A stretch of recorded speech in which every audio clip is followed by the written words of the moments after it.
Damos la bienvenida y esperamos que su aporte sea efectivamente un elemento clave en nuestra reflexión pedagógica. Bienvenido.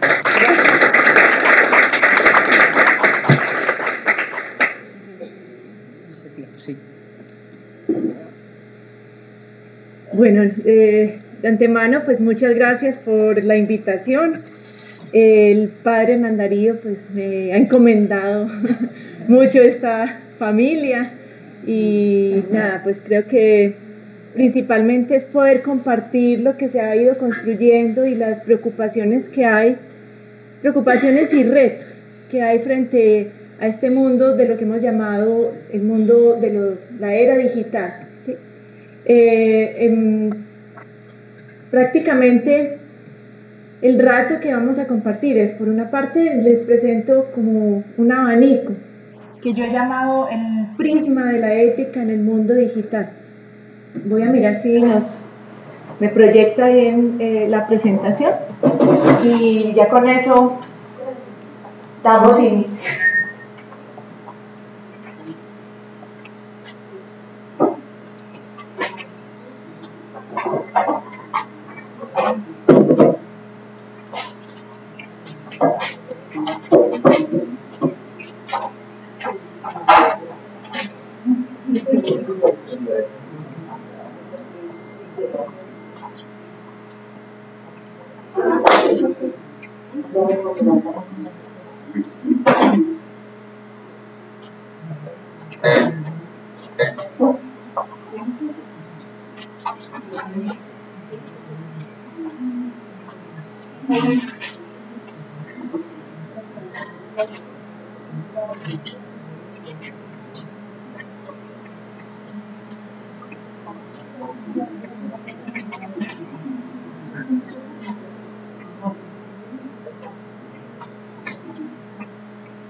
Vamos a ver si la tecnología nos deja y si no, sin tecnología.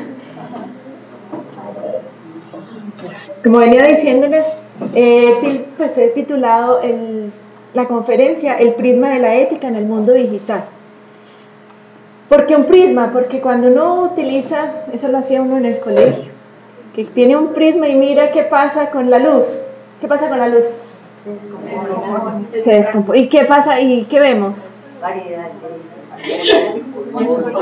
¿Y a qué se parece eso que produce al arco iris? ¿Listo?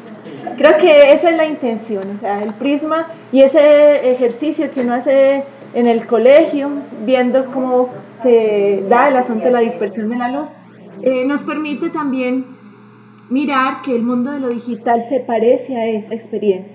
Es decir, es un asunto que cuando a uno le dicen, mira, da una charla sobre ética y el mundo o la era de lo digital, eso es tan complejo y tan amplio y de tantos colores como un arco iris.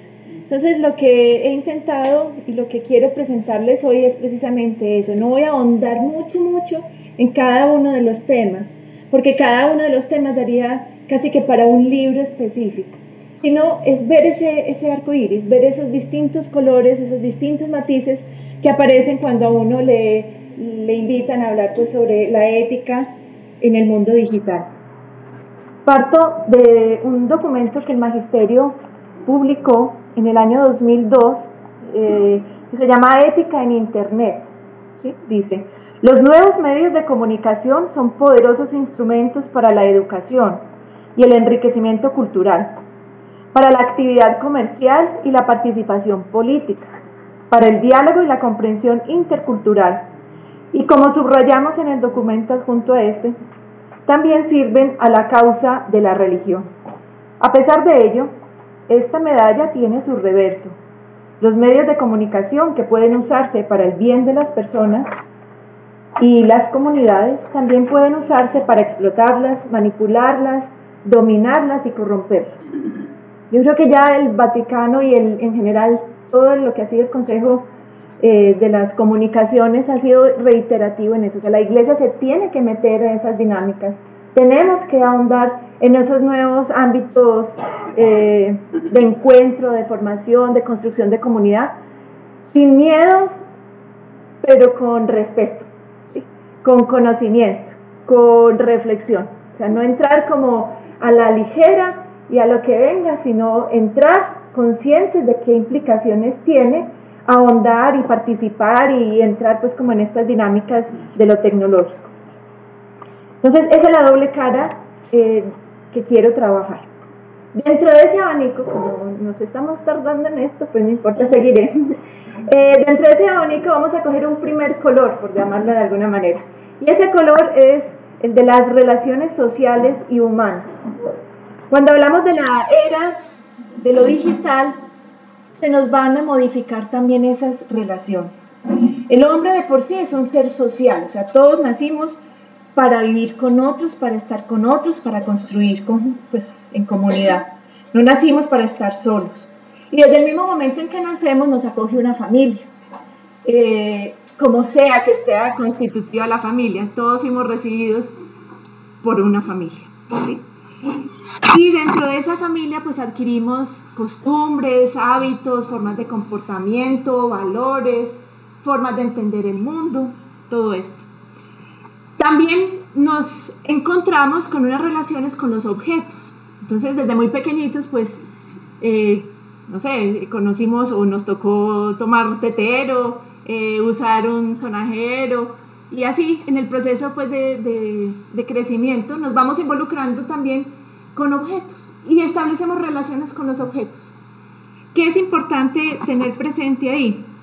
Que desde muy temprana edad los niños son capaces de identificar si lo que pasó, lo que escucharon fue un avión o fue un carro, o si es la nevera o si es la licuadora. Es decir, han entrado en procesos de incorporación y de relación también con los objetos.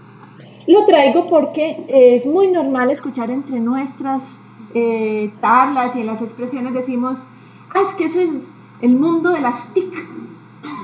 Y una vez se oye el mundo de las TIC y uno cree que las TIC son solo el computador.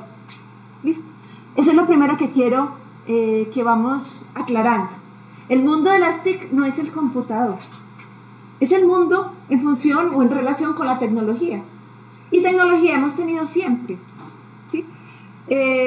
Cuando uno hace el rastreo o revisa qué ha sido la tecnología para el hombre, es prolongar el cuerpo. Entonces, el hombre creó y encontró que inventó el hacha y encontró que había unos utensilios que le permitían, no sé, cortar árboles y organizar, no sé, como unas herramientas específicas que prolongan la mano para matar un animalito y podérselo comer. Es decir, todo el tiempo el hombre ha tenido una relación con la tecnología, ¿sí? Las TIC no es solo pensar en los computadores.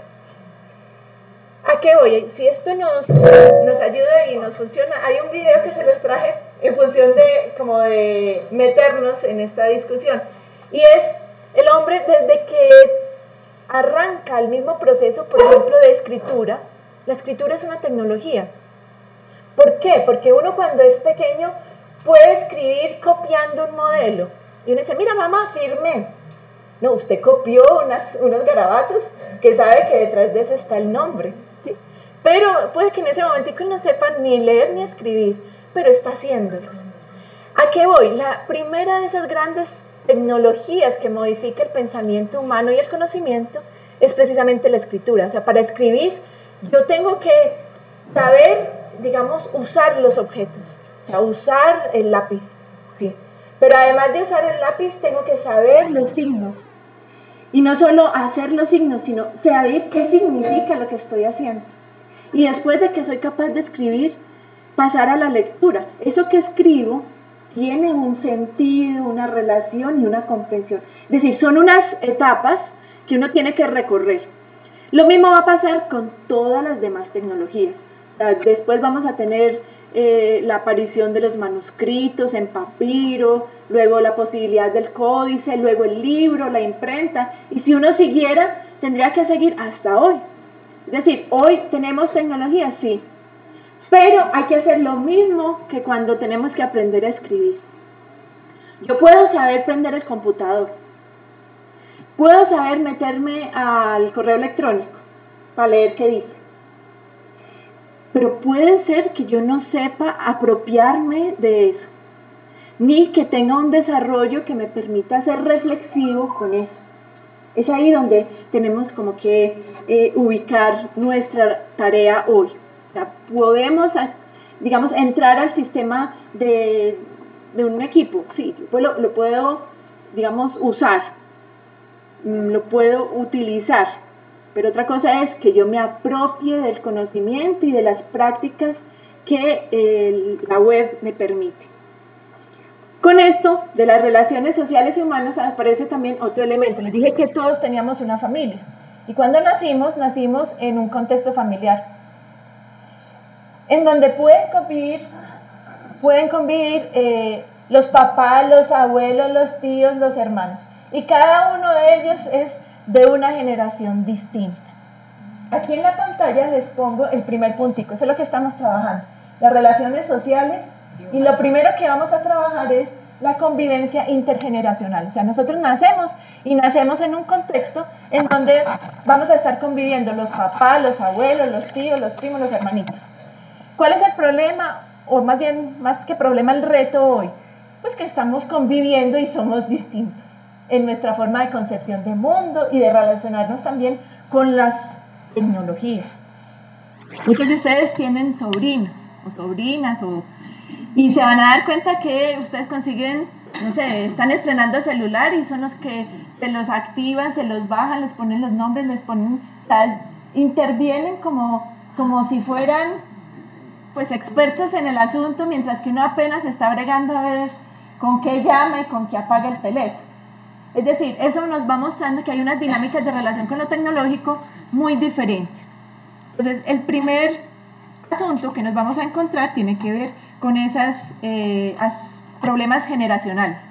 Si a algunas de ustedes les tocó o dicen las siguientes expresiones, que nos tocó un cassette, que había que buscar el lado A y el lado B, o póngalo por el lado A. Digan eso hoy a un muchacho, póngalo por el lado A, pues, ¿qué está diciendo? ¿Sí?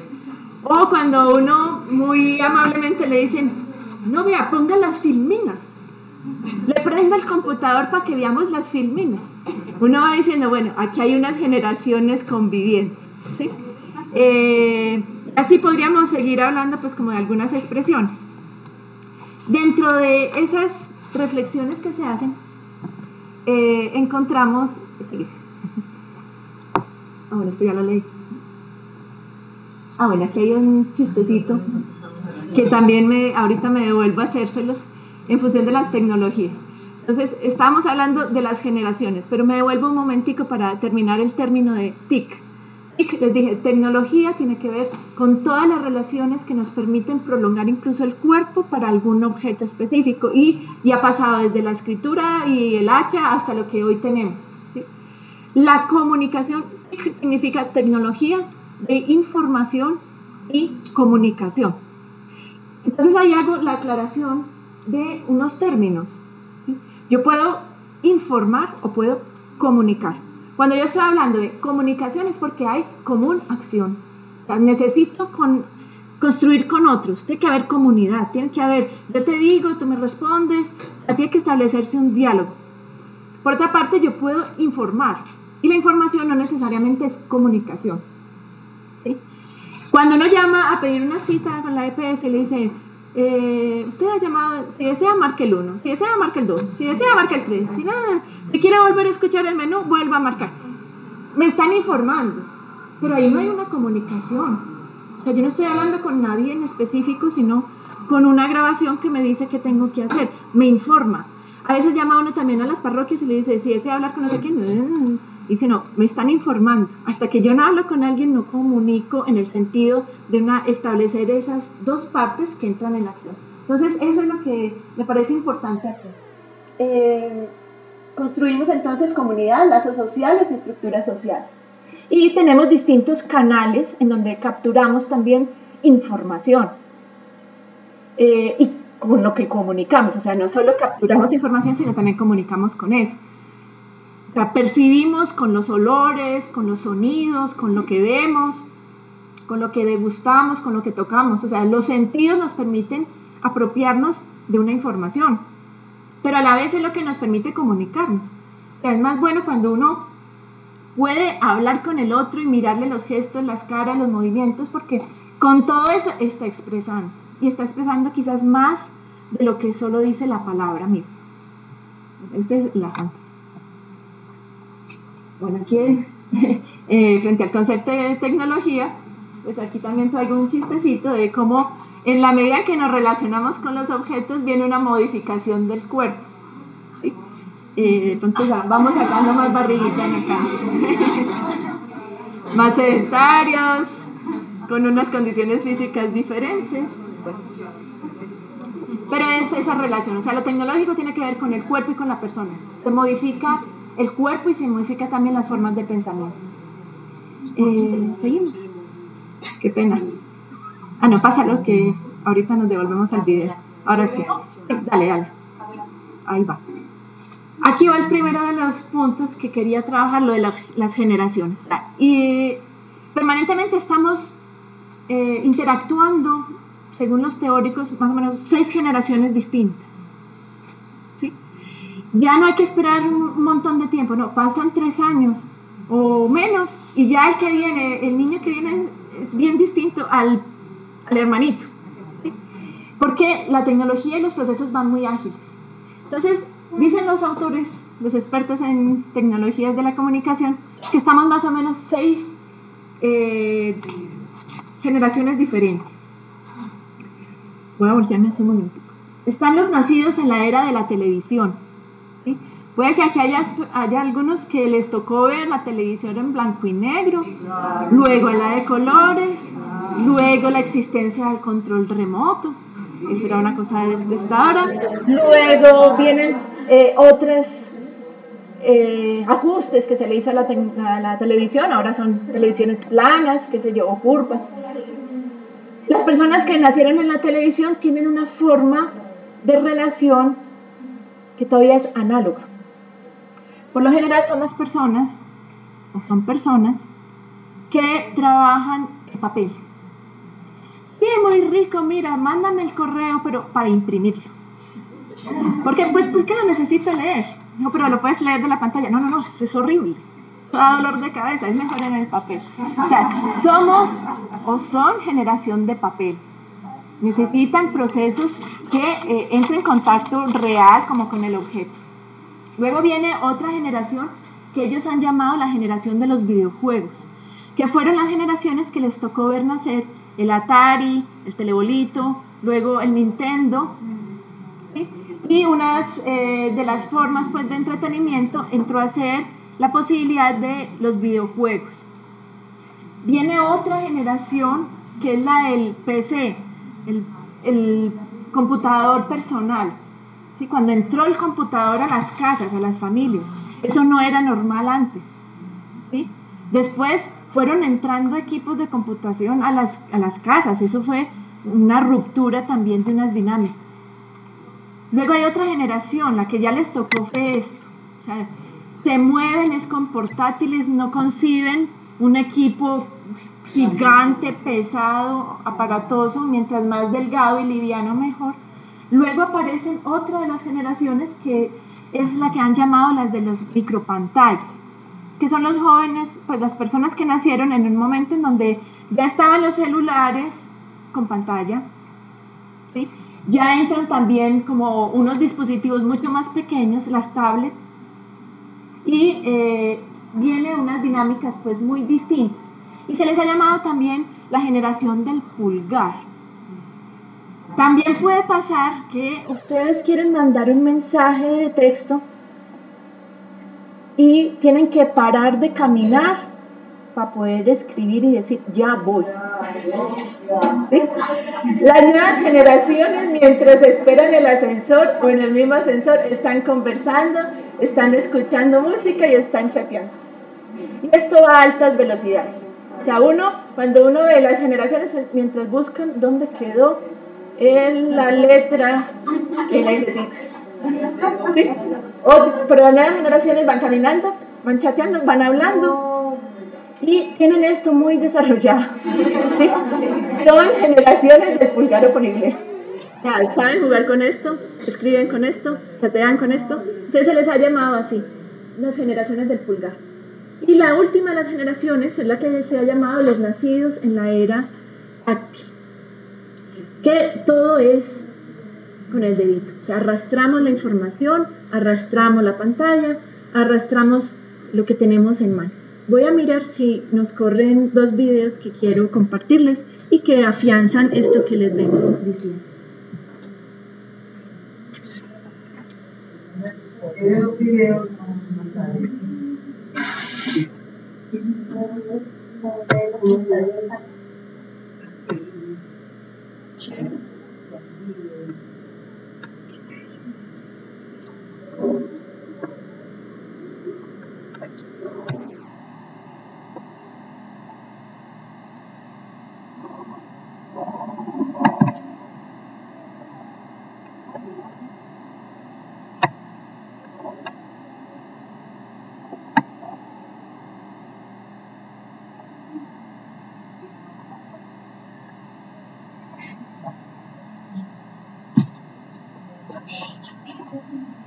sin necesidad de conexión.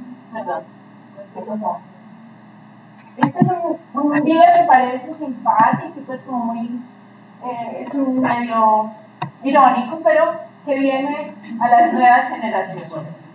Presentamos el nuevo dispositivo de conocimiento bioóptico organizado, de nombre comercial. Bull es una revolucionaria ruptura tecnológica, sin cables, sin circuitos eléctricos, sin batería, sin necesidad de conexión. Por tanto y por tanto, Bull puede ser utilizado en cualquier lugar. Al carecer de batería eléctrica, no necesita recargarse, pudiendo ser utilizado tanto tiempo como sea necesario, aunque no se tenga disponible en una zona de corriente. Bull nunca se puede. Nunca necesitas ser reiniciado. Simplemente tienes que abrirlo y comenzar a disfrutar de sus enormes. Así es como Bull está construido con hojas de papel liberadas secuencialmente, cada una de las cuales es capaz de almacenar miles de bits de información. Cada página es escaneada ópticamente, registrando la información directamente en tu cerebro. Una simple sacudida de dedo nos lleva a la siguiente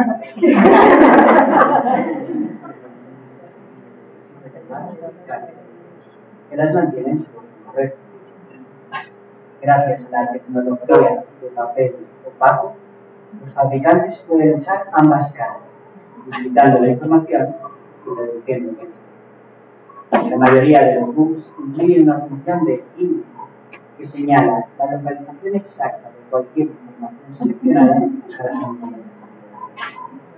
El accesorio opcional marca páginas permite abrir el bug en el punto exacto en el que puede dejar la sesión. Los marcapáginas se ajustan a estándares internacionales, de manera que el mismo marcapáginas puede ser usado en bugs de diferentes fabricantes. Diversos marcapáginas pueden ser usados en el mismo bug si el usuario desea almacenar diversas búsquedas a la vez. También es posible hacer notas personales junto a las entradas de texto del bug mediante una sencilla herramienta de programación. El Navigator. Como Atril, permite la correcta colocación de bug para su cómoda y si necesitas pasar la página, una simple sacudida de dedo es suficiente. Bug es un producto respetuoso con el medio ambiente, ya que está compuesto únicamente por materiales 100% reciclables. Portátil, duradero y asequible, Bug está siendo recibido como el precursor de una nueva ola de entretenimiento. Bienvenido a la era que transformará tu manera de entender el mundo. Bienvenido a la experiencia.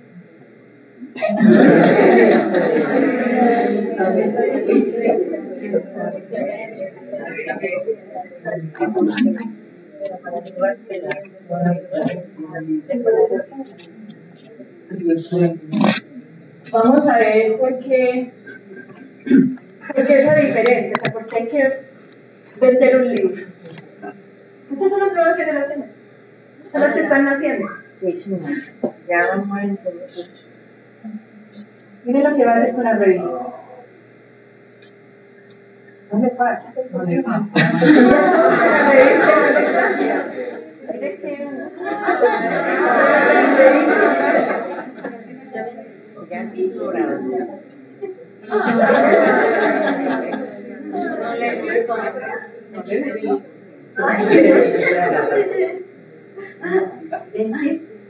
a ver qué pasa, voy a leer a ver qué pasa. Lo hunde, mire que no le hunde.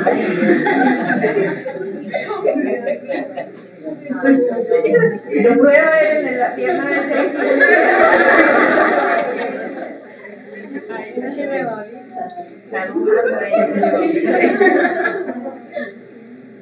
Ahora sí, ahí se está en confianza.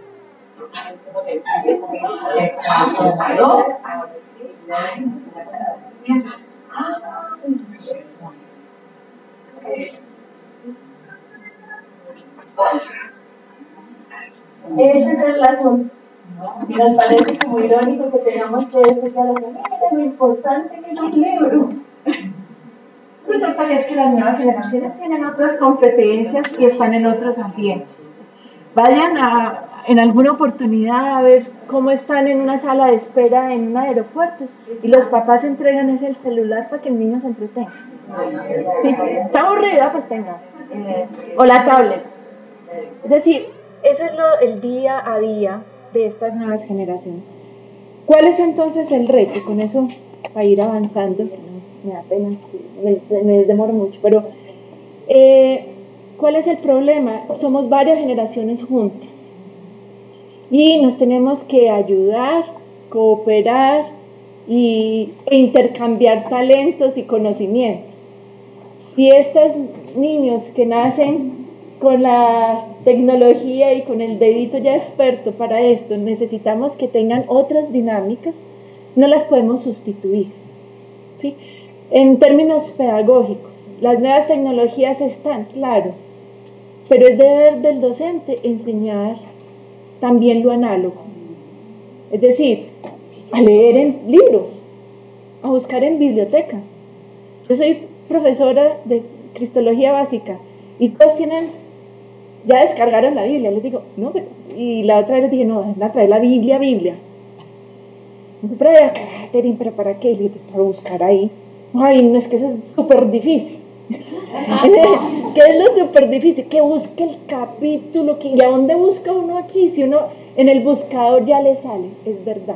Pero tenemos que seguir insistiendo en que eso que parece obsoleto, no es obsoleto, es la memoria de la humanidad. O sea, tienen que ir a biblioteca, a buscar en biblioteca. Es que es súper difícil encontrar. Si yo pongo en Google y aparece, no, pero es que no todo está en Google. ¿Sí? Entonces, ¿cuál es la obligación de un maestro? Eso. O sea, tenemos que adquirir conocimientos de fuentes distintas, de biblioteca, de libros, de revistas, de periódicos, de asuntos, de archivos. Sí, un muchacho lo manda usted a un archivo y no sabe ni a dónde buscarlo. Eso es obligación nuestra, empezar a que ellos nos aporten, es cierto, porque nos van a enseñar muchas de las cosas del asunto tecnológico de estos dispositivos, pero también es obligación de un maestro, pues, vincularlo también a estas otras búsquedas. Bueno, el objeto y la relación con el objeto no es lo único que nos va a generar problemas, sino que son generaciones que como la búsqueda se hace rápido, uno mete al buscador y el buscador le saca la información. El problema es que quieren todo rápido. O sea, en la medida en que se han modificado estas tecnologías, las tecnologías permiten rapidez, facilidad, inmediatez, y eso también aplica para la vida. Entonces son generaciones que por lo general quieren todo rápido y salir rápido, mientras menos nos cueste mejor.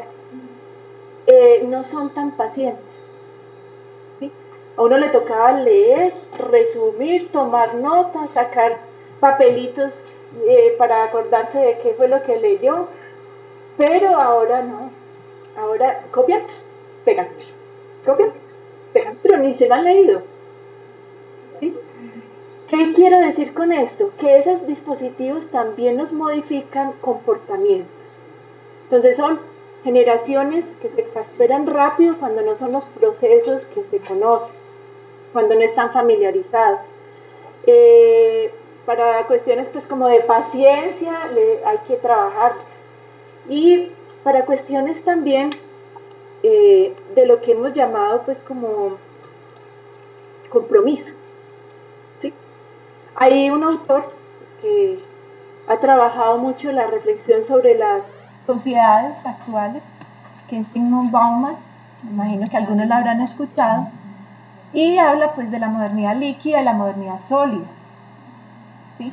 La modernidad sólida estaba acostumbrada a unas características puntuales, trabajaban toda la vida en un mismo lugar. Digamos que entró primero como vigilante y luego fue creciendo en la empresa, lo pasaron a supervisor de planta, de supervisor de planta empleado, y se jubiló en esa misma empresa. ¿Qué es eso? Una estabilidad de orden laboral. Ese mismo personaje puede ser que haya ahorrado. ¿Cuál es la lógica de la modernidad sólida? El ahorro. Entonces ahorraban para tener un terrenito, para después, o para tener ganadito. Entonces tengo el ganado, tengo la tierrita, tengo estos hijos, y si me pasa algo, mija, se reparten la tierrita. Esa es la mentalidad sólida. La modernidad líquida no ahorra, sino que tiene unas condiciones, como su nombre lo dice, de liquidez y adaptabilidad. A uno no lo miden en este momento por cuánto tiene ahorrado, sino cuánta capacidad de endeudamiento tiene, cuántas tarjetas tiene y cómo es el pago en sus tarjetas. Es decir, usted se mete en una deuda y si es bueno pagando. Eso va generando también unas dinámicas de relaciones muy complejas, líquidas. ¿Y líquidas en qué sentido? Son generaciones que se adaptan. Como dicen los muchachos, no, profe, lo que resulte. Bueno, eso es muy rico en cierta medida, porque entonces, bueno, hoy estoy acá, mañana me mandan para México, después para Estados Unidos. Son abiertos al mundo. En eso sí no hay problema. Uno para salir a pasar el charco tenía que hacer un montón de vueltas, ahora ellos hacen lo que sea y se van a viajar sin problema, se adaptan. Pero eso también pone en riesgo un asunto en función de las relaciones. Son generaciones que así como es la vida, hoy aquí, mañana en cualquier parte del mundo, hoy estoy, si no después miramos a ver qué pasa, hoy estoy en esta deuda y después la voy pagando, así es la vida, en sus relaciones incluso afectivas. Entonces son generaciones que cuesta mucho el compromiso. Entonces, digamos que aquí hay personas en proceso vocacional. Es posible que uno diga, bueno, yo empiezo y miramos. Si es, pues bien. Y si no, pues también. Eso va diciendo que son proyectos de vida diferentes. ¿Sí? Ni más ni menos, son diferentes.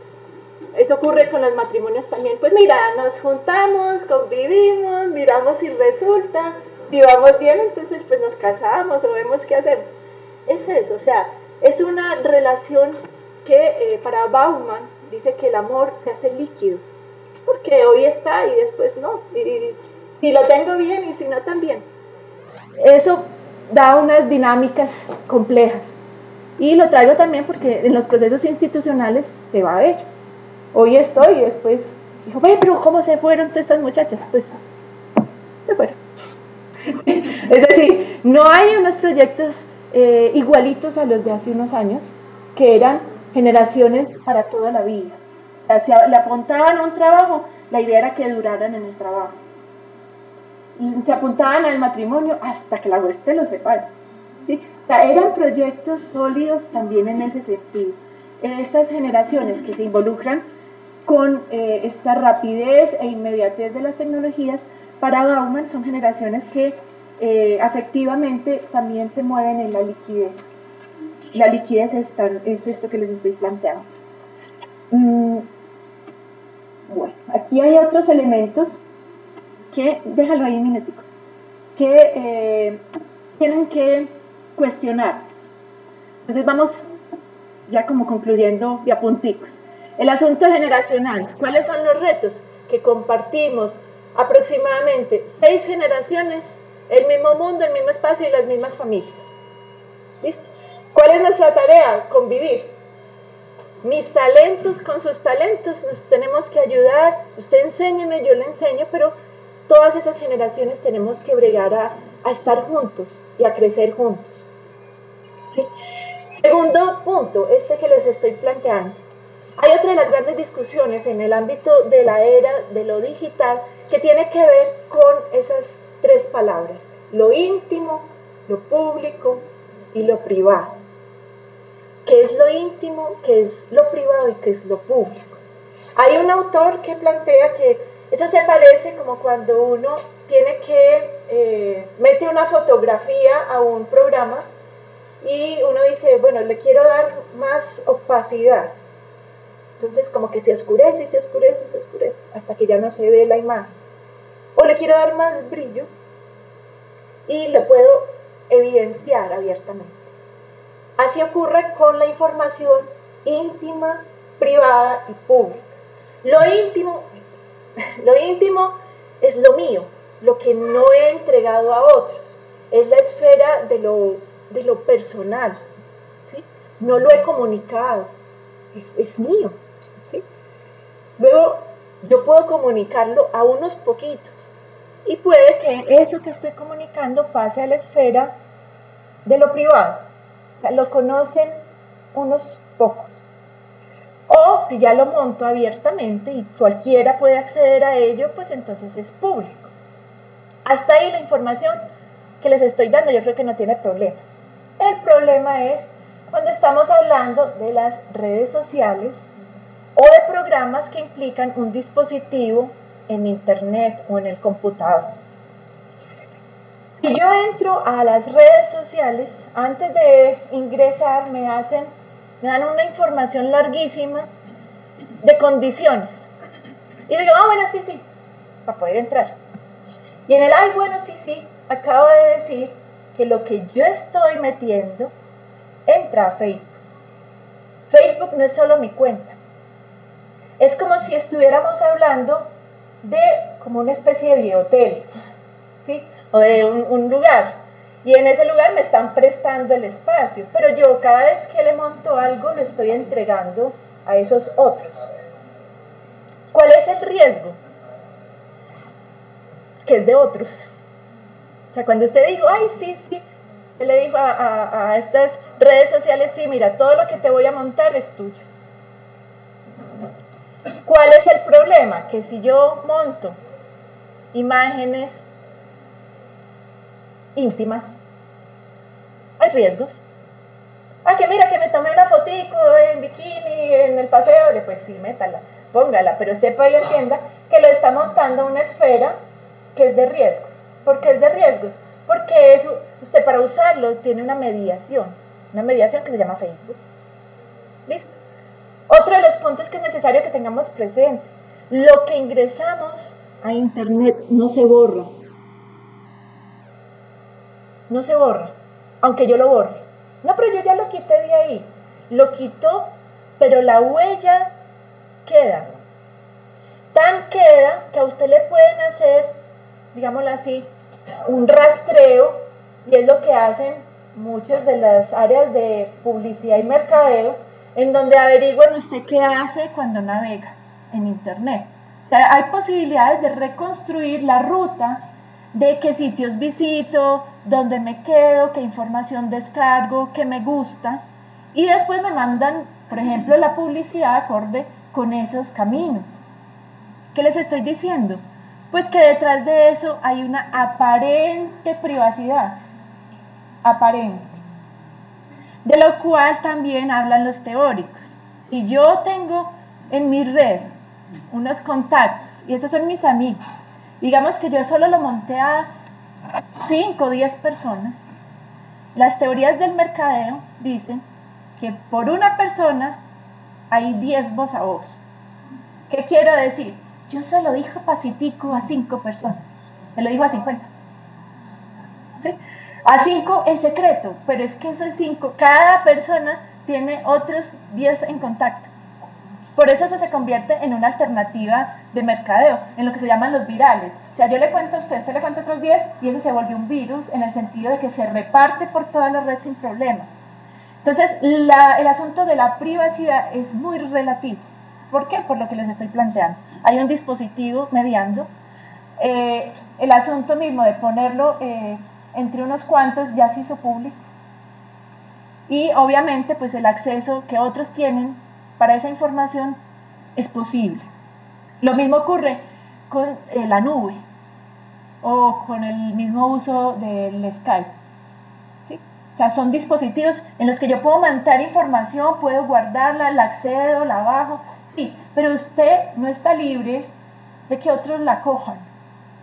¿Sí? El hacker o los programas maliciosos pueden tener acceso pues, a esa información. Entonces, es delicado si uno pone, por ejemplo, documentos de la provincia muy importantes, pues en la nube. Sí, métalos, pero es de riesgo. ¿Por qué es de riesgo? ¿Por qué? Si cae en manos de personas que sepan bastante de tecnología, pues eso se accede a ello. Entonces, la nube, yo no entiendo cómo a la nube le van a entrar a uno si uno tiene eso como en una reserva. No, claro. Porque usted cuando entró a Dropbox, por ejemplo, usted accedió a las condiciones de Dropbox. Sí. Y le dijo a Dropbox, sí, mire, esta soy yo y este es mi correo electrónico y estos son mis datos y esta es mi información. Y Dropbox lo que le está haciendo es alquilando un espacio virtual, por decirlo de alguna manera. No le está cobrando por el alquiler, pero le está prestando como una piecita. Por eso les dije que eso se parece como a un hotel virtual. ¿Sí? El dispositivo grande se llama Dropbox. Y muchos de nosotros metemos ahí en unas piezas información. Pero no me hace, digámoslo así, o sea, yo no me libro de que otro entre a Dropbox. A esa piecita. A esa piecita. Sí. ¿Por qué? Porque si conocen la clave para abrir la llave de ese cuartico, pues entran. ¿Sí? Entonces, ¿cuáles son los riesgos, digamos, en ese ámbito? No es para que no metamos la información, no metámosla, pero que sepamos también que cuando los documentos son muy delicados, sí, o de una reserva tal, a veces no es la mejor manera de enviar datos o de compartirnos información o de guardar.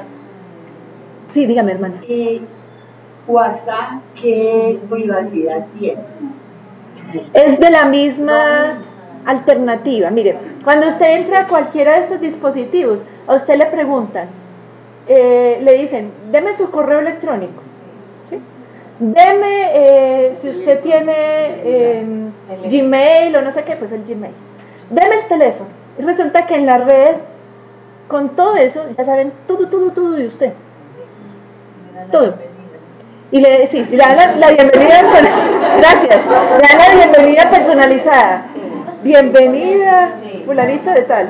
Y uno dice, ay, tan queridos no, tan queridos que se saben todo, mi vida. Sí, ahí entramos con otro punto que pues no lo tengo ahí, pero es muy delicado. Y es, nosotros en la época de lo que Bauman dice que es modernidad sólida, teníamos una especie como de 3 características, un panóptico, 3 características, en donde nos vigilaban, nos corregían, ¿sí? O sea, hacían vigilancia, corrección y control. Entonces, en los colegios había un monitor, pero vea, para que esté pendiente qué hace, qué no hizo, para ponerle la queja a la hermana de que usted se salió de clase. O sea, teníamos a alguien que nos vigilara, nos controlara y nos corrigiera. Pero era un alguien evidente. En las clínicas y en los hospitales mentales también. Había alguien que pasaba ronda y sabía si usted estaba por fuera, por dentro. Alguien que controla, vigila y corrige. En las nuevas tecnologías, las nuevas formas de vida, tenemos lo mismo. Solo que nosotros no nos damos cuenta de que no lo están haciendo. O sea, sigue habiendo vigilancia, control, y corrección. ¿Listo? Todo, en todo. Si usted merca y cada vez que pasa los punticos del éxito, uno pasa los punticos y le dicen, ay, tan bueno, mi mamá una vez se descrestaba que porque le llevaban las promociones de lo que más le gustaba. Digo yo, pues claro, si saben, cada vez que pasas los punticos, el escáner que te está diciendo, esto es lo que usted consume, estas son sus marcas preferidas, y después le llega a su casa la revista con todos los bonos. ¿Qué es eso? Un control en función de consumo. O sea, saben dónde compra, cuánto compra, qué le gusta, y pasen lo mismo a otras esferas, ¿sí? A los aeropuertos, a los trámites de visa. Usted para sacar una visa le metió la vida y obra al internet para sacar una visa. Cuando lo llaman a uno a la entrevista ya se saben todo suyo. O sea, ya han cruzado todo lo que usted colgó ahí. Que yo soy hermana de la presentación, que yo soy el CIBE. Vamos a ver si sí saben toda su vida. ¿Qué quiere decir con esto? La tecnología permanece ese asunto de la vigilancia, el control y la corrección. Solo que ya no nos damos cuenta, pero lo saben en todas partes. Incluso en las CPS, sus exámenes de sangre, todo eso está en digital. Se le dicen, entre y descargue su examencito de sangre, claro, y está el historial de todos los que se ha hecho. ¿Sí? En ese mundo está su vida y estamos pues como con esas tres características vigentes. Bueno, paso para no demorarme más. Las brechas. Hay unas brechas de las que también habla el Vaticano, unas brechas sociales frente al aspecto tecnológico. Y en esas brechas sociales no es solo entre países que tienen acceso a las grandes tecnologías y por tanto a la producción y al mercado y a la economía, sino también unas brechas que se generan por el asunto generacional. Vuelvo al ejemplo del hecho de convivir varias generaciones juntas. Y pongo un caso. Miren, alguna vez fui a acompañar, vuelvo y pongo a mi madre, porque la acompañé a una cita médica y había una señora que llegó puntual. Espere y nada que la llamara. Cuando fue a acercarse a preguntarle a la médica, dice, mire, yo estoy aquí desde tal hora y no me han llamado. Pero no cogió ficho. Ah, no, ¿y a dónde era el ficho? ¿Usted un día en ese dispositivo? Sí. O sea, yo no puedo dejar que haya unas distancias que realmente lo que generan es inequidad, generan un analfabetismo diferente y una pobreza diferente. ¿Por qué? Porque generacionalmente es otra persona. Quiero con esto decir que personalmente me parece complicadísimo y muy poco decente que uno para hacer las vueltas de pensión tenga que hacerlo todo por internet. ¿Por qué?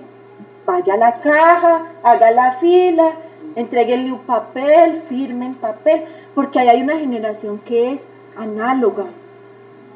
Y pudo haber hecho una licenciatura en educación religiosa y tener una profesión.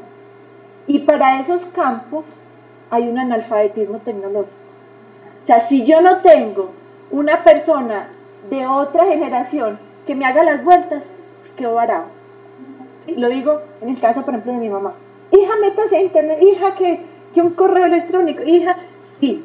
O sea, ¿qué nos está mostrando? Ahí hay una brecha, y una brecha de unos nuevos pobres, y una nueva exclusión, o sea, es una exclusión de frente, y directa, o sea, los dejo por fuera.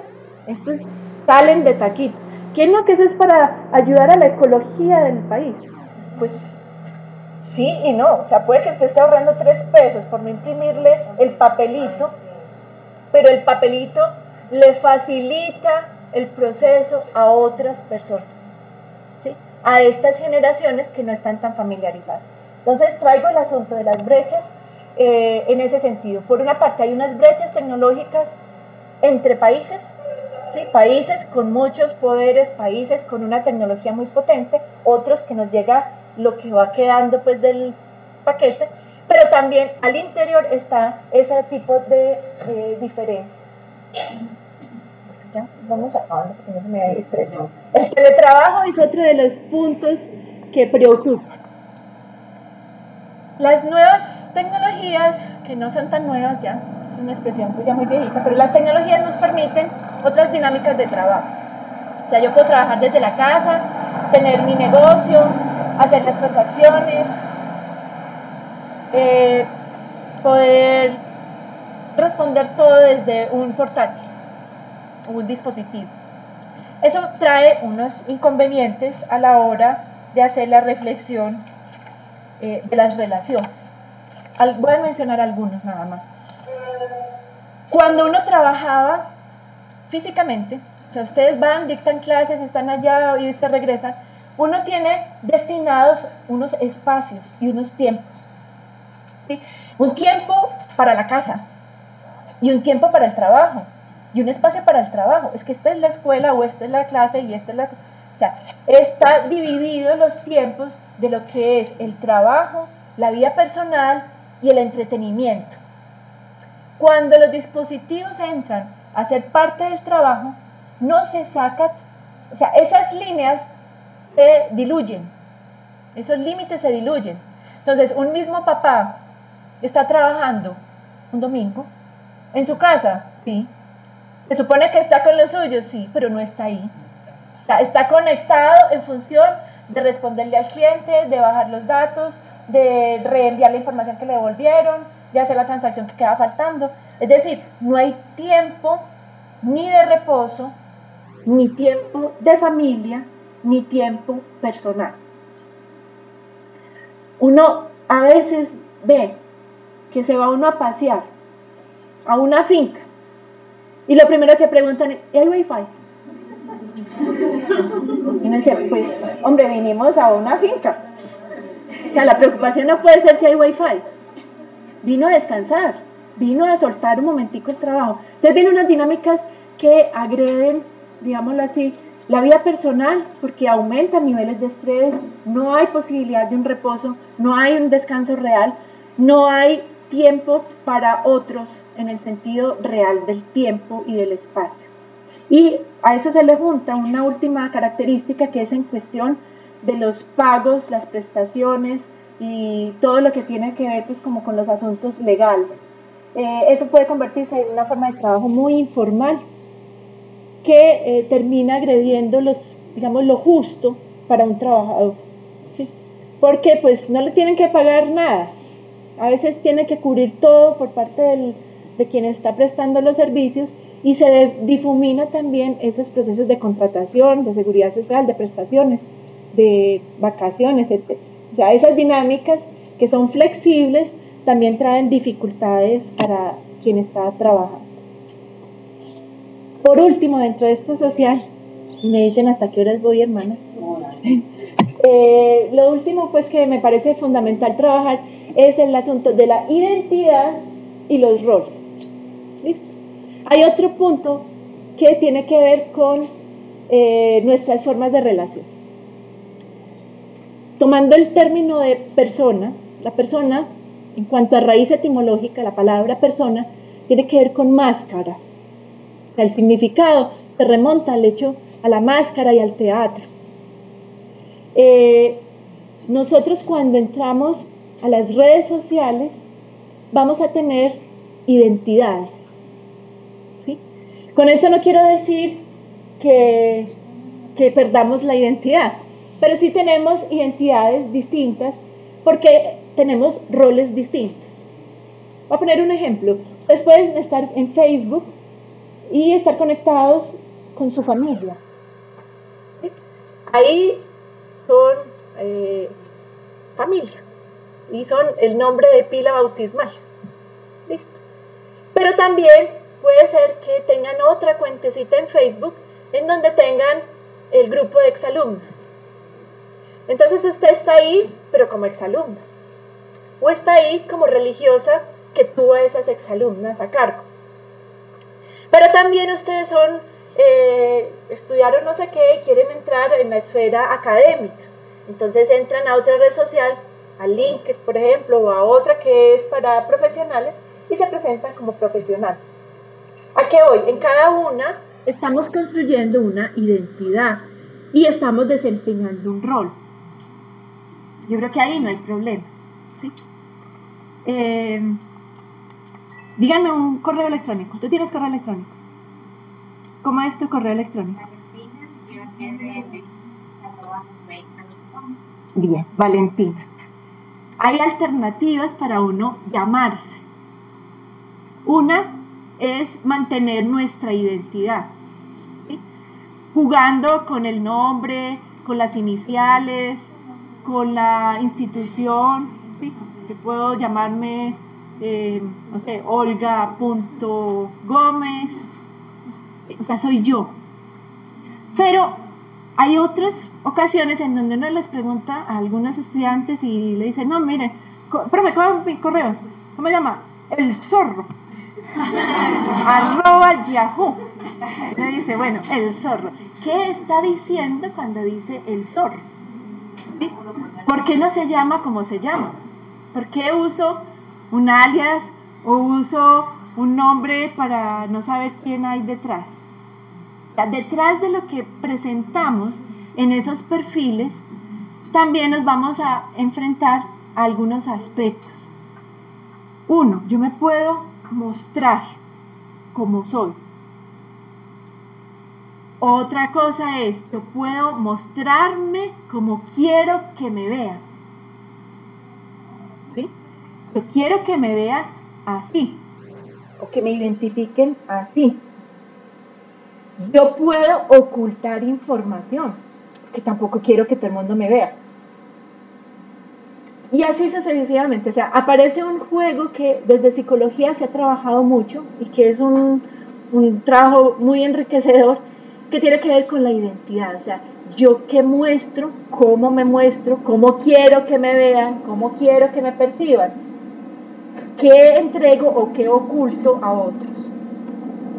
Y lo mismo va a pasar con mis contactos. Yo puedo saber algunas cosas de los que tengo añadido en mis contactos, pero puede que no sepa todo. ¿Sí? Hay un espacio de lo oculto, de lo no dicho, o de lo que estoy diciendo sin querer decir, porque a veces decimos más de lo que creemos que estamos diciendo. ¿Listo? Eso es lo que quiero que pongamos acá en reflexión. Esa es una dinámica, otra esfera de la reflexión ética muy fuerte, en función de la identidad y de la apariencia. O sea, yo construyo una identidad y también puedo mostrarme desde la apariencia. El otro percibe, pero no necesariamente percibe todo lo que yo soy. De ahí las dificultades cuando establecemos relaciones única y exclusivamente por estos medios. Porque yo puedo entrar en contacto con la persona, pero yo no sé todo. ¿Sí? Yo puedo entrar a encontrarme con una candidata que está interesada en ser parte de la comunidad, pero después tengo que citarla para que nos encontremos, para que hablemos, para que me cuente, para que conozca la casa, para que se tome un tinto. Es decir, la cara a cara se necesita y no se puede sustituir por las redes, ni por los dispositivos pues, tecnológicos. Pasamos, por favor. Si quieren, paramos ahí para que conversemos. Pásalo rápido porque me da pena tardarles. Ahí hay un eje que tiene que ver con la participación política y también lo traigo porque hay unas dinámicas pues interesantes del ejercicio político en la esfera de la virtualidad. O sea, hay posibilidades de intervención, de participación, de críticas, de denuncias, de construcción de mundo, de presiones, pero también unas dificultades. Voy a ponerles un video como para que abramos. Bien hecho.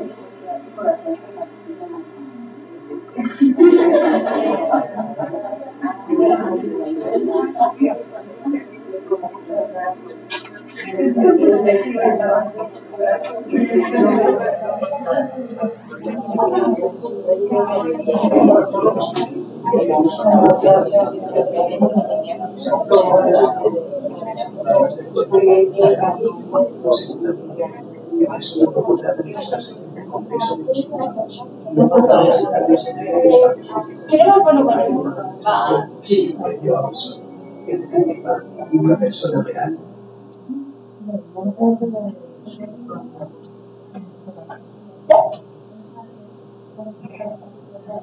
En marzo de 2015, el gobierno español aprobó la denominada Ley Mordaza, a pesar de las críticas de la ONU y el rechazo de más del 80% de la población. Según la nueva ley, una persona no podrá manifestarse frente al Congreso de los Diputados, no podrá organizar una asamblea en espacios públicos ni participar en una manifestación sin previo aviso. En definitiva, una persona verá limitado su derecho a la libertad de expresión. Ante esta realidad decidimos manifestarnos de la única manera que la ley permitía.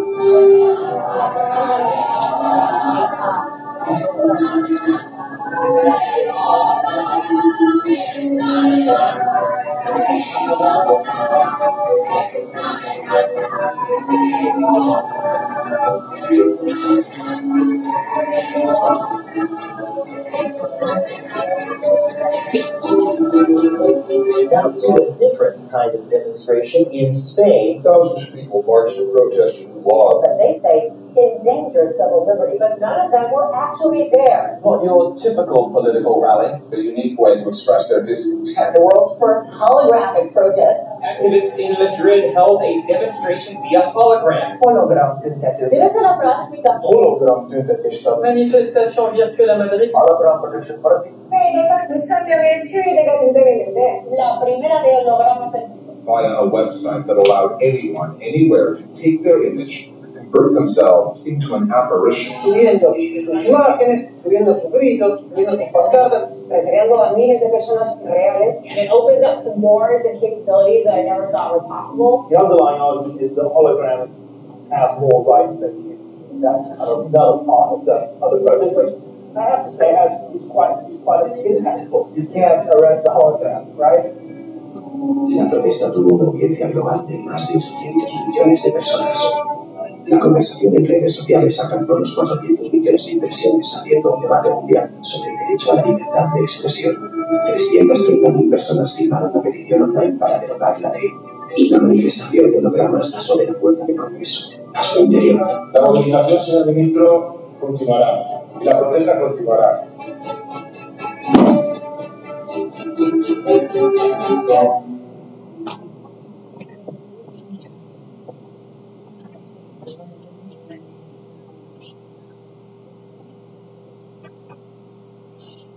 Lo traigo como un ejemplo fresquito, y ahorita de este mismo año, con un impacto en medios y en redes sociales muy fuerte, y que pues esa es otra esfera que toca trabajar con mucha disciplina, digámoslo así, porque entra a otras dinámicas de ejercicio político, de solidaridad entre países, entre situaciones, pero también de riesgos, ¿sí?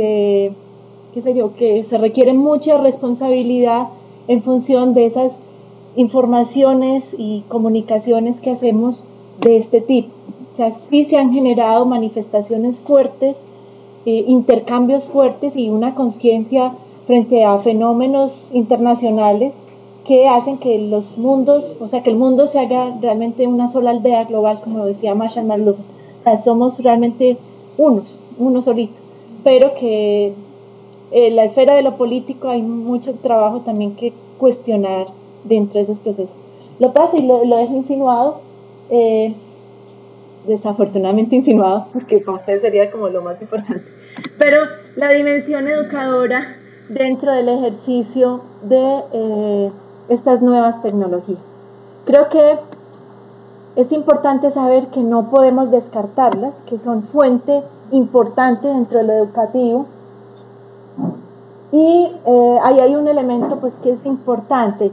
Se ha hablado mucho de la autonomía y cómo los cursos virtuales y la educación en ambientes virtuales requiere de un ejercicio autónomo, de una disciplina, de un juicio para estudiar, para leer, para hacer los trabajos, para entrar en foros de discusión, etcétera. Pero más allá de eso, tiene que generar pues una conciencia de orden social, ¿sí? Una conciencia que nos vincule entre varios, que nos lleve a hacer construcciones colectivas. Entonces se apunta más como hacia al ejercicio colaborativo, el ejercicio pues de construcción conjunta, no solo del individuo aislado.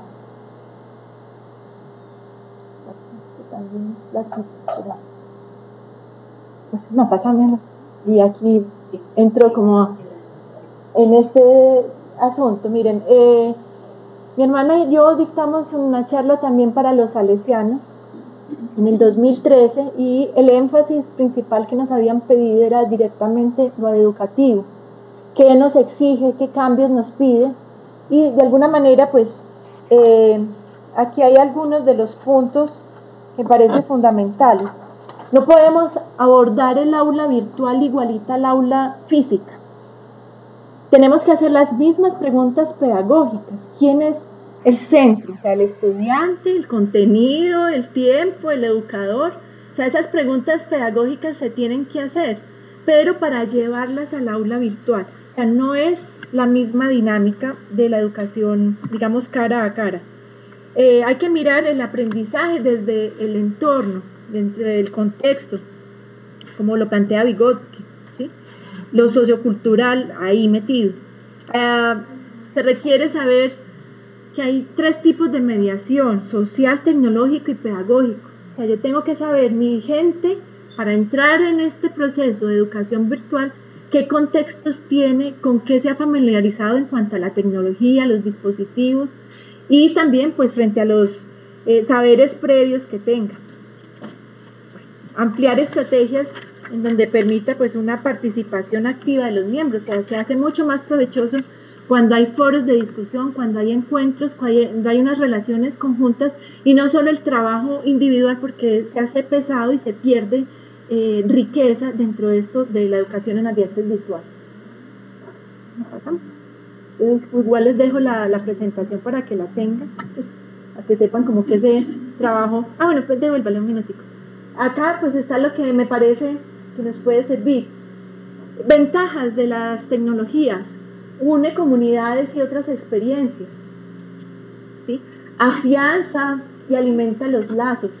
Yo creo que en el caso de las comunidades religiosas es una ventaja muy grande, porque o sea, ustedes pueden estar aquí y pueden reunirse con otras religiosas que están en otras partes del mundo a hablar, a fortalecerse, a compartir, a saber si el capítulo general se lleva a cabo en Roma, pues entonces en qué van, o sea, ponerse al día aunque no hayan viajado, ¿sí? O sea, vincula, genera lazos y mantiene pues como más cercanía. Pero eso sí, no es la única comunicación. Eso también me parece fundamental que tengamos claro. O sea, Internet y estos dispositivos no son la única comunicación. Y eso enfría las relaciones. Yo dicté una charla diferente, pero una de las cosas que aparecía en la arquidiócesis es muy duro que a uno le pongan quién murió en la página web. ¿Por qué? Porque hay gente que no visita la página. Entonces nos quedamos sin saber que un hermano de nosotros se había muerto. O sea, si nadie pega la llamadita, si nadie habla, si nadie le cuenta al otro, pues se enfrían los lazos. Sí, es muy delicado que a uno le digan, sí, yo te mandé eso por tu correo, pero me hubieras llamado. O sea, los dispositivos no pueden suspender la cercanía humana, ni nos puede enfriar. O sea, no puede decir, eso se comunicó abiertamente en la página de... Pues sí, pero llamen, recuerden, a asuntos como de ese calibre. Sirve para animar y mantenernos actualizados. Con moderación y tacto podemos hacer mucho, pero también podemos caer como en especies de persecución. Lo digo cuando estamos hablando, por ejemplo, de animación vocacional. ¿Sí? Nosotros podemos animar, sí, pero no saturar. O sea, si a mí, como persona que estoy interesada a acercarme a la comunidad, me llegan día 30 correos, eso parece como un novio maluco. ¿Sí? O sea, como que llega un punto en donde me dice, no, bueno, esto está muy maluco. ¿Por qué? Porque me siento saturada. O sea, si me llaman, me mete el WhatsApp, me manda información, me invitan. No, inviten, manténganse en contacto, manden algún WhatsApp si quieren, pero no pueden saturar porque eso genera unas relaciones incómodas. Requiere pues trabajo colaborativo, la responsabilidad se comparte, mayor responsabilidad cuando compartimos, reenviamos, intervenimos. unidad entre varios medios de comunicación de soporte. O sea, no podemos dejarlo solo por internet o solo por el correo electrónico o solo por la página web. Enlazar sin perder la particularidad, esa es otra de las grandes bondades. O sea, nosotros no tenemos que dejar de ser lo que somos, aunque estemos metidos en esa globalización y en esas dinámicas mundiales. Pásalo, ya acabamos. Bueno, pásalo del todo. Bueno, el último punto que quería presentarles, pero ese no, pues, no viene tampoco muy al caso directamente. Cuando quieran lo revisan directamente de la presentación si quieren, pero es que esa reflexión ética también pasa a la esfera de las transacciones comerciales, ¿sí? Y de la publicidad y la comunicación comercial que tenemos. Entonces, cómo hacer o sea, cómo recibimos esa información publicitaria, cómo se hacen esas negociaciones pues por vía web. Pero lo dejo pues nada más insinuado y quien esté interesado lo lee. Y ya abrimos más bien espacio para que me cuenten, para que se despierten las que se me durmieron y para que comenten pues lo que les parezca pertinente de la charla.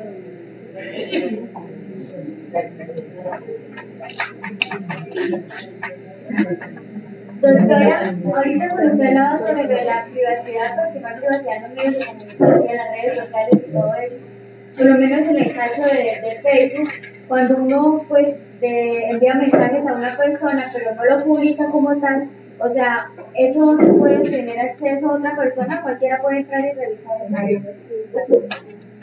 Siempre les digo que es una aparente privacidad, porque uno está diciendo, no, esto es solo para nosotros, sí es verdad, pero para las manos de la gente mala, lo que quiera. O sea, alguien hábil en tecnología saben entrar. O sea, no es tampoco para que tengamos pánico y no hagamos las cosas, no hay que hacer. Hay que entrar en ese mundo, pero con precaución. Sí, por lo menos en esos asuntos. ¿Algo más? Bueno, yo creo que no es a dejar las tecnologías, es una exigencia y me parece que el Vaticano en eso ha sido enfático y el Papa Francisco también, muy claro y muy bello. Creo que él ha sido un líder también en ese manejo adecuado de las tecnologías. Hace un año por ahí, algo así, me llamaron a que hablara del Papa Francisco y el marketing emocional, que porque él estaba punteando en las presencias en redes sociales junto con Obama. Entonces le hice un rastreo realmente a medios que estaban descrestadísimos de que él estuviera pues en el top del rating pues de sintonía, por decirlo así, en redes. Y cuando uno se acerca, uno encuentra que ha sabido usarlas. ¿Qué podemos, digamos, aprender de ahí? Él está en permanente contacto, pero en una forma breve. Una frasecita, 2 palabritas, ¿sí? Muy oportuna. Nada personal, o sea, no es poniendo ahí el ADN, no. Pone lo propio de un ejercicio pastoral, ¿sí? ¿Qué más es importante tener presente? Es muy oportuno. Digo oportuno en calidad de estratega. Es una estratega de comunicaciones. ¿Por qué? Porque, por ejemplo, para las fechas de San Valentín, se echó una frasecita ahí en función de los novios y después invitó a casarse. Tan bueno pues que es considerar el matrimonio como parte. O sea, lanzó la idea directa de cómo establecer una relación de pareja en un momento oportuno, día de San Valentín. Y uno podría seguir con fechas, y en esas fechas se pronuncia. Y a veces son fechas del día a día y como light. Sí, uno diría, ay, que eso es del consumo. No importa. O sea, puede ser una fiesta de consumo y está presente en función de su ejercicio pastoral. Entonces, ahí hay elementos que me parecen claves. Es conciso, es breve, es oportuno. Habla, escribe más bien, pues, o sea, está presente en varias lenguas. Eso ha impactado mucho el mundo, porque los mensajes de de iglesia venían siempre en latín, en italiano, algunas cosas en latín cuando eran de orden pues doctrinal o muy de magisterio, y en la lengua propia hasta que llegaran las traducciones, ¿cierto? Pero ese mismo mensaje lo envía en varias lenguas el mismo día. Eso es una bondad para el mundo. Y bueno, en general me parece que hay elementos muy claves. O sea, hay que hacer ejercicio pastoral, hay que trabajar en modalidades educativas en ambientes virtuales, hay que capacitarse para eso. Eso nos permite educar gente de Quibdó, a veces de zonas que no tienen posibilidades de desplazamiento geográfico, pero que tienen acceso a los medios. La universidad tiene, por ejemplo, etnoeducación, y con los de etnoeducación hay momentos en donde hay que ir a las comunidades indígenas, pero hay otros ejercicios que se pueden hacer por la vía de la virtualidad, en donde ellos participan, mandan sus trabajos, se hacen las discusiones virtuales, y no han dejado de ser comunidad indígena ni unas tradiciones étnicas fundamentales. Entonces yo creo que ahí hay que meterse con las precauciones propias, pero creo que eso es un reto, y es un reto pues para una comunidad como la de ustedes, que es educadora. Yo no sé qué más. Puede que nosotros tengamos el seminario de Hamburgo y tomamos varios lugares o centros comerciales de Bogotá, ¿no? Porque entonces había una persona encargada de la comunicación, de los medios, y pues nosotros queremos también hacer las cosas con los ojos, ¿no? Y nos tomaron fotos y eso subió en Facebook, más rápido, mucho más lo vamos a presentar nosotros acá en la cosa, donde estaba allá. Entonces, una hermana, oye, pero he pedido unas fotos allá, ¿no? En Facebook. Y uno está etiquetado. Etiquetadas. Yo no sé si es una garantía de seguridad. No, pero hay que hacerlo. O sea, ¿cuál es el punto? Miren, yo creo que sí hay que estar en las redes. Yo no, con esto no quiero decirles no metan en las redes, no manden a la nube. No, eso hay que hacerlo. Pero con precaución. ¿En qué sentido? En el caso de ustedes que son educadoras, tiene que haber voluntariedad de quien permite montar la foto. ¿Sí?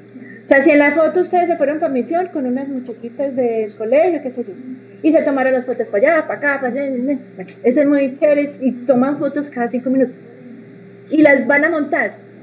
Todos los que salieron en la foto tienen que estar de acuerdo en que van a estar montadas. ¿Listo? O sea, ahí es donde podemos hablar de un procedimiento ético. ¿Por qué? Porque si todos estamos de acuerdo que eso se visibilice, pues que se vaya a las redes. Pero si dentro de las personas que tengo hay alguien que me dice, no, a mí no me gusta que me tomen, no, a mí no me gusta que me vean, esa foto no debe ir. ¿Sí? Esa foto no debe ir. A los religiosos de ustedes, ¿qué les he sugerido también? Miren, pongan y etiqueten fotos. Claro, uno tiene que etiquetarlas en el sentido de decir si fue de misiones, si son por los 25 años, los 30, los 80, la inauguración si pongan el motivo, gracias. ¿Por qué? Porque eso también es fundamental, porque si esa foto se descontextualiza, ¿sí?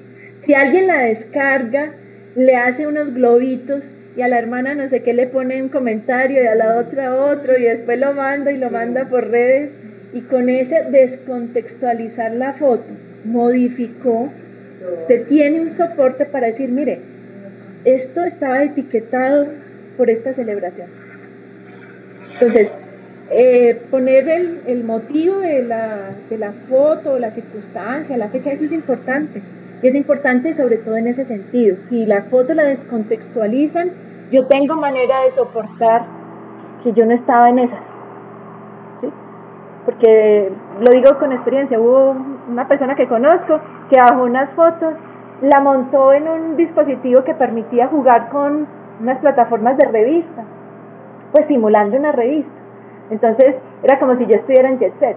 Yo nunca he estado en las revistas de Jet Set, pero me mandó la foto y mira para que te veas. Digo yo, ay no. Eso es descontextualizar una imagen. Entonces si yo las tengo etiquetadas, digamos que hay un cierto, una cierta seriedad y rigor de dónde salió la imagen. Y lo digo en el campo de seguridad también, hasta moral por parte de ustedes, ¿sí? Porque en el caso de ustedes, de un seminarista, un religioso, lo sacan de ahí, lo ponen en otra cosa y lo ponen a conversar y les pueden hacer el chisme que deseen y que es complicado. Pero si yo tengo el soporte, pues eso es, pues no es seguridad 100%, pero por lo menos sí hay manera de registrarlo. Mira, eso se montó en esta ocasión y con esta fecha, y este era el motivo. En los colegios nosotros, por ejemplo, acostumbramos exhibir los mosaicos de los grupos. Dado todo esto, uno debería pedirle permiso a los papás. Sí, porque es protección del menor. Y cada vez más se va a hacer más estricto los procesos de montar información, y más si es información de niños y jóvenes adolescentes, porque empieza a haber otras cláusulas de protección hacia ellos. Entonces sí se les debería mandar una especie de consentimiento informado.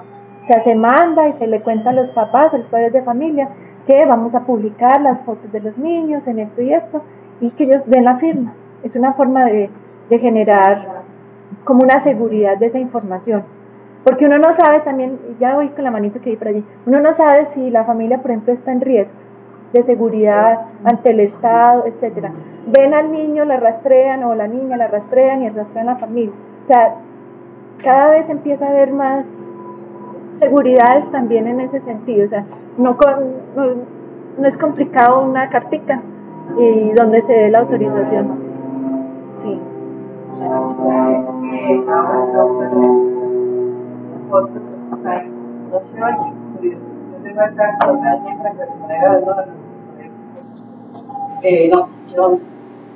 Y un grupo de como que tenía muchos libros, me tomó una foto del carnet.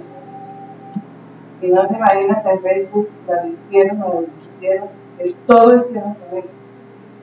Hasta que el papá, yo no sé a dónde denunció,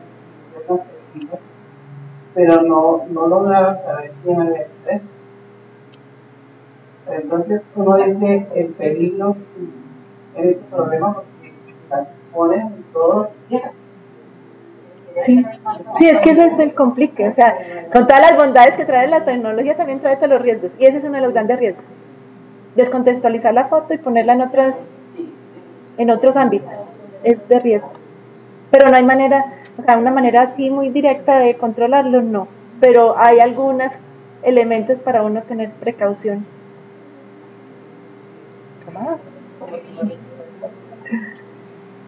¿No? Si hay tanta seguridad y se sigue tanto esto en internet, porque ocurre como lo dice la hermana que se calumnia tanto, se hace tantos estudios en internet y no se encuentra quién fue el que hizo todo esto. Porque para hacer esos rastreos tecnológicos se requiere de ingenieros de alta experiencia.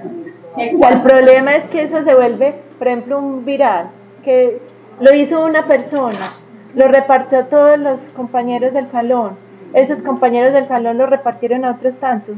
Hacerle el recorrido a esa información con todos los contactos que se dieron es muy difícil.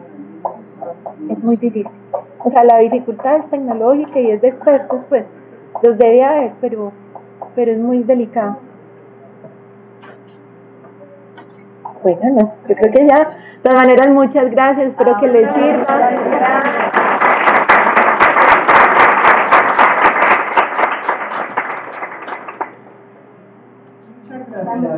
Con mucho gusto. De todas maneras, es un campo muy amplio.